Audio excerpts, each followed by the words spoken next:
Helmet न घातल्यामुळे जर अपघात झाला तर अशा केसमध्ये इन्शुरन्स मिळतो का? साधारणपणे अशा केसमध्ये 3 शक्यता असतात. कधी इन्शुरन्स मिळतो, तर कधी कमी मिळतो, तर काही केसमध्ये मिळत सुद्धा नाही. कारण हे सगळं त्या वेळच्या परिस्थितीवर अवलंबून आहे. उदाहरण पाहूया.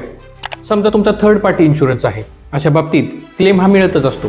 कारण थर्ड पार्टी क्लेम म्हणजे हा तुमच्यासाठी नसून समोरच्या वाहनासाठी किंवा समोरच्या पीडित व्यक्तीसाठी आहे.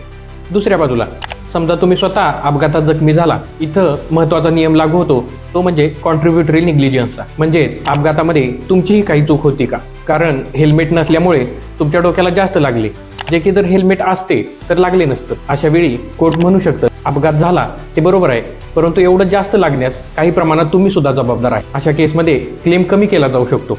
आता पाहूया क्लेम कधी नाकारला जाऊ शकतो.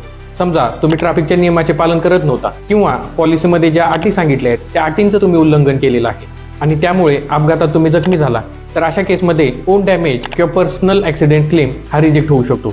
खरं तर भारतात कोर्टानेही वेळोवेळी सांगितलेलं आहे की हेल्मेट हा सुरक्षिततेच्या दृष्टीने अतिशय महत्त्वाचा मुद्दा आहे.